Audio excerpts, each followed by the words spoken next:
Now, of course, with the advent of the internet, it is impossible to hide anything from anybody else for very long, so there are uncut versions of the original broadcast of this episode floating around on places like YouTube.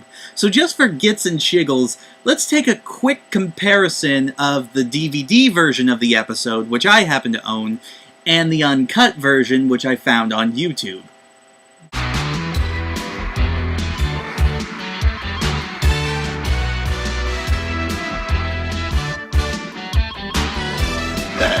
Blame it on King Koopa!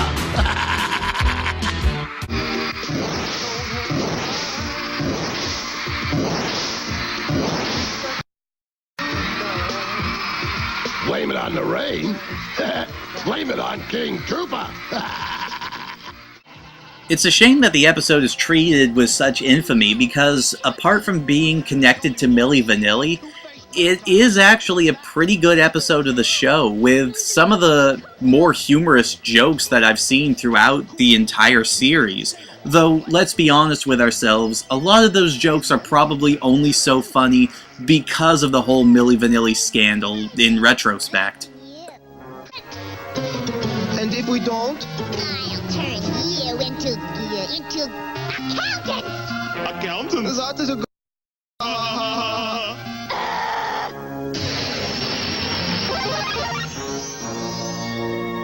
No! We're nerds! We're dweebs! This is terrible! Okay, I'm obviously having way too much fun talking about this one specific episode, so let's actually get back to talking about the series as a whole.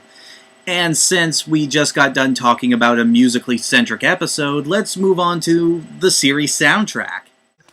Like the Super Show's cartoon segments before it, Super Mario Bros. 3 has a perfect grasp on how to use sound effects and music cues from its source material. They just feel like they belong here, even if you are fully aware that they're ripped straight from the game. They just feel organic to the situation here. Now, of course, there are a few places where it sounds kind of silly, such as when they're on the real world and you suddenly hear sound effects from the game, but it's cartoon logic, it's forgivable, and it doesn't really hurt the overall experience.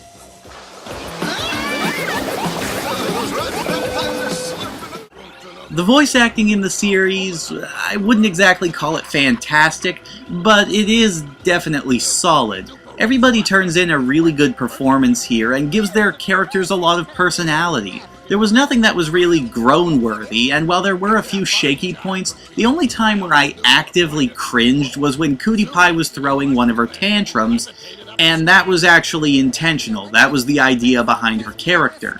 There are also a few characters here who have the same voice actors as the Super Show, but they are few and far between. Though we can be grateful that we still have the great Harvey Atkin as the indomitable King Koopa. If you don't go after them, I'll bring them back myself! No, not that! Unless you promise to forget about them, I'm gonna put you in the dungeon! Sadly, Lou Albano and Danny Wells did not return to reprise their roles as Mario and Luigi, respectively. Instead, in this series, they're played by Walker Boone and Tony Rosato, who actually do a pretty good job of imitating the original voice actors pretty well, though I don't think they really bring anything that special to their performances on their own. They're basically just trying to imitate what was already there. On your feet, help yourself to lasagna. Lasagna? But we're not, That lasagna looks good! The music in the series is also pretty good, though that's mostly due to the fact that a lot of it is just taken straight from the game, and as such is pretty much thanks to Koji Kondo that it's so much fun to listen to. The one exception to this is areas that, had to be replaced because of the licensed music. So instead, they replaced it with an instrumental from Captain N called The Mega Move, which, I really can't stand that. I mean, that series was nothing to rave about musically. In fact, in general, that series was nothing to rave about. So, aside from that one little slip-up, the music is really, really good in this series. Once again, mostly due to the fact that it's taken straight from its source material. Trembling in my boots. Piranha plant. Go munch on a mushroom. The animation in the series is very well done and feels much better than the Super Show. It's cleaner, it's crisper, it's smoother, and there definitely aren't that many animation mistakes. I was actively looking for animation mistakes while watching this for the second time, and I really couldn't find anything that was so major that I could complain about it.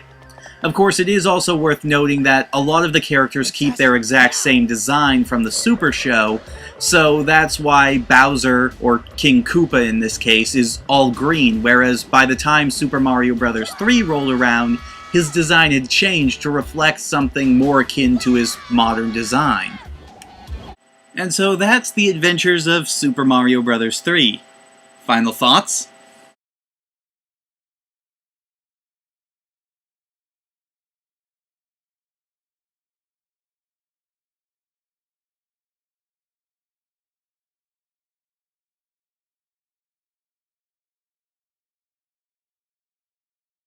This is actually a really good series. In fact, I was actually surprised when I watched it how well it had held up. There's a reason why this is definitely the best of the 3 DiC animated Mario cartoons. It is incredibly faithful to its source material in its setting, in the characters, and the power-ups, which it borrows liberally from the game. Now, of course, I'm not saying that there aren't some cheesy moments here and there, or that some strange ideas were made. Heck, the guest appearance by Milli Vanilli should be evidence to that alone. But in terms of overall quality, it is a really well put together show that I think even the most jaded Mario fan could sit down in front of and have a good time watching. Whereas when you compare that to the Super Show, which really, whether or not that's a good show is a very matter of opinion.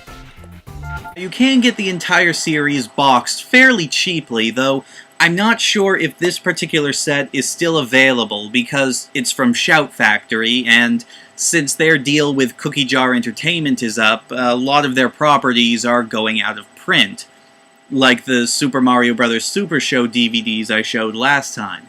There was also a 4-volume release for this as a tie-in to Mario and Sonic at the Olympic Games, but that has long since gone out of print, and I don't think you'll find those very easily or very cheaply. Still, if you get a chance, definitely check this one out. If you are a Mario fan of any age, I highly recommend this cartoon. Seriously, it really does the game justice. Unfortunately, though, during the next episode, we're going to take a severe drop in quality. I'll see you all next time.